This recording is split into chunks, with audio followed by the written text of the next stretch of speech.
Alright guys, so now we're finally going to test out the full Metal Cooler team. This is something I've wanted to do for a while now, but there's just been so much to grind. It's taken me quite a while to actually get all of these coolers, grind it up. The 500 medals you need, this craziness, all of that. So, looking at the most malevolent clan, right? There is now a ton of Metal Cooler units who are usable. We have the normal named Metal Cooler. Of course, this is, the AGL Dokkan Fest one, which we're bringing as the leader. There is the Int one, who is also just named Metal Cooler. And then there's also the free-to-play STR one down here.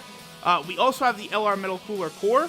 I don't have any dupes for them right now, so I don't really run them much since I don't have dupes for them. They're not able to crit or anything. But once you do have dupe pass unlocked for this unit, it is a very, very strong unit. And then, of course, we also have one for all the different typings. So you could build a full Metal Cooler team, and it could be a full free-to-play Metal Cooler team as well if you decide to run either the LR Metal Cooler Core or also run the STR Metal Cooler down here. If you run the STR Metal Cooler, you can actually use this team in, like, a Prime battle. You could use this to grind the LR Prime Battle Vegeta. Maybe if you're re-rolling on JP or something like that, and you don't have the Ginyu Force members, you don't have Gohan, this team would suffice enough.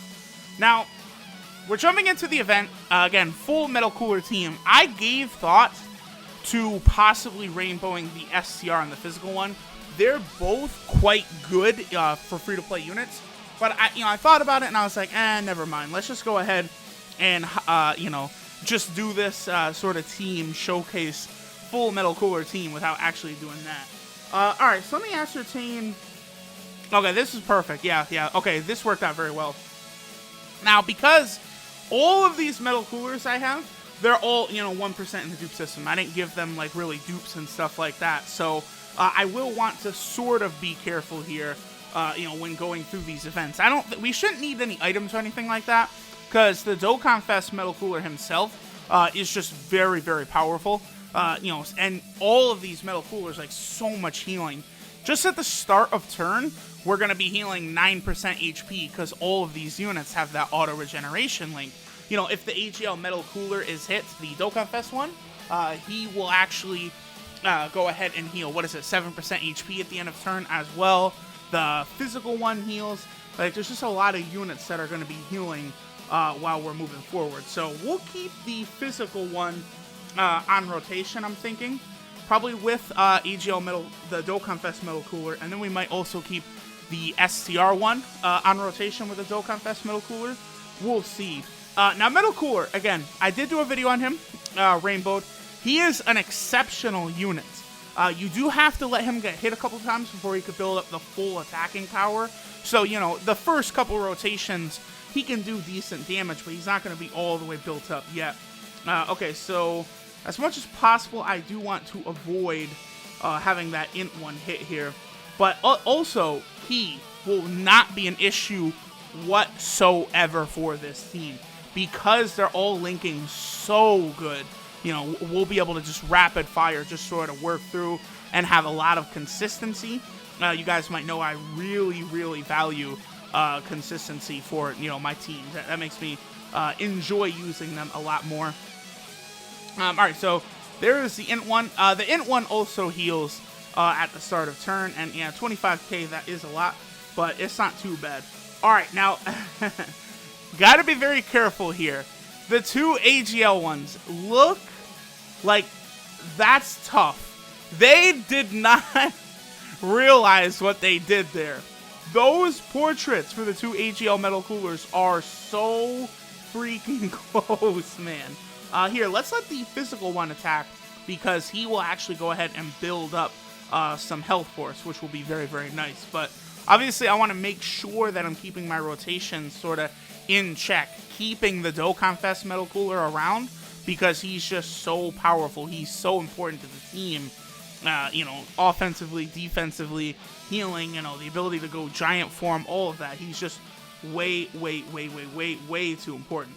Okay, perfect. So, well, one thing that's kind of going bad right now in this fight is Bardock is not really, he's aiming a lot of his attacks at the end of the rotation. So the Dokkan Fest coolers are not really being hit. So their passive is not being built up all the way, because the way his passive works, he does get quite a sizable attack buff for every single time that he is actually hit. That's going to be very important when we get to the last couple stages here. Oh, wow, he actually survived. And we're going to take a lot of damage because of that. But that is going to be very important when we get to the final phase where, you know, we have to quickly take down, what's his name? The AGL Super Saiyan 3 Bardock. All right, this should be pretty good. Again, we'll be able to have the physical one attack. Here, I'll grab that for a little extra healing. We'll have the physical one attack because he'll definitely be able to take down Bardock, and he'll also give us a bit of healing. I believe he heals 15% of that right there.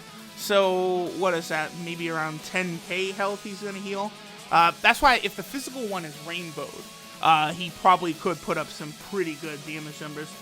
Okay, so see, this is what I'm talking about. Alright, so this is the Dokkan Fest one. It's way too close.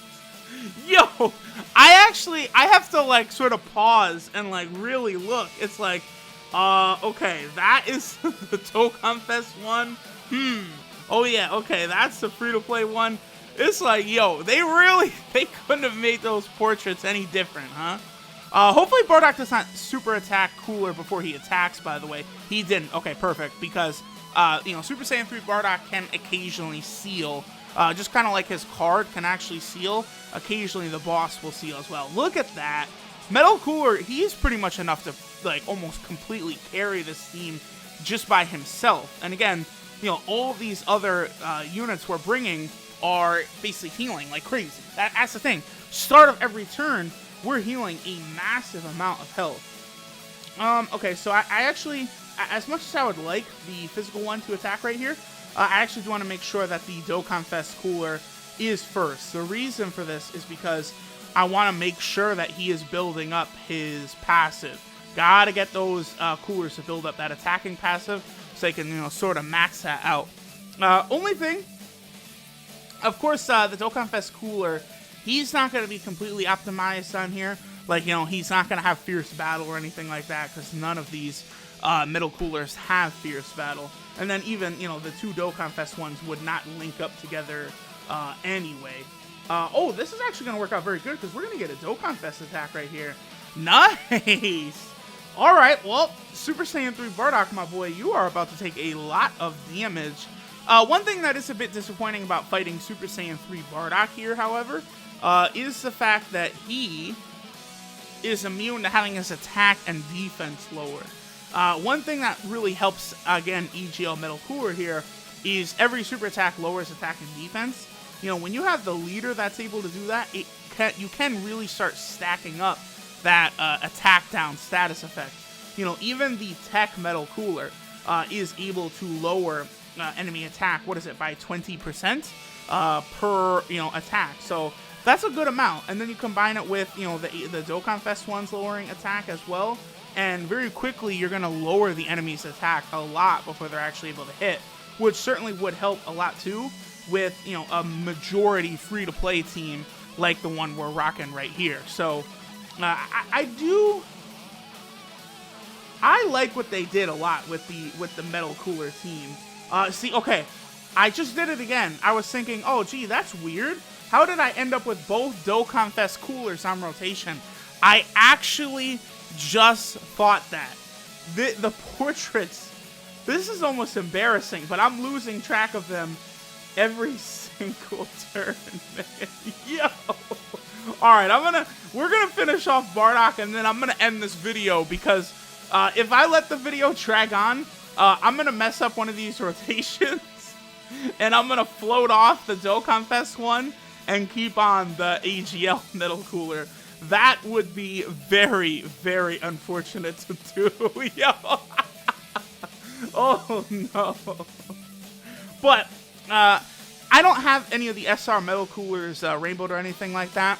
I think if you rainbowed the physical one for sure, because, you know, the physical one is able to heal so much HP per hit. So once his attack is actually built up, you know, all of these Metal Coolers have basically an attack and defensive stat of 80% on this team, because it's a full, most malevolent clan team. This guy will be able to heal a lot. You've got the Int one also healing a lot. Of course, the Dokkan Fest cooler is healing a lot. They're all healing from the auto regeneration link.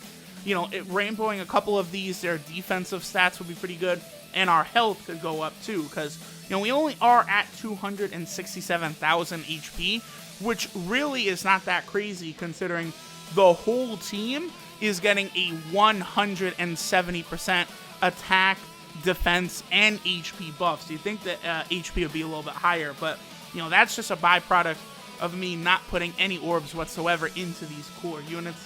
Again, I am considering maybe the physical one, the Int one, or the SCR one, giving them the rainbow status, because I do feel like, they could be useful even alongside like a lot of the Dokkan Fest units and stuff that I've got. Like, I feel like some of these units could be pretty solid on like the most malevolent clan team, or even on like the revived warrior team with a couple of most malevolent clan units actually on there. So I really like what Akatsuki and Bandai did. They gave us a lot of interesting free-to-play units. They made this, most malevolent clan team a lot more viable because of all the free-to-play units, so big thumbs up there. But, alright guys, we'll go ahead and finish up here. Thanks for watching, and I will catch y'all in the next one.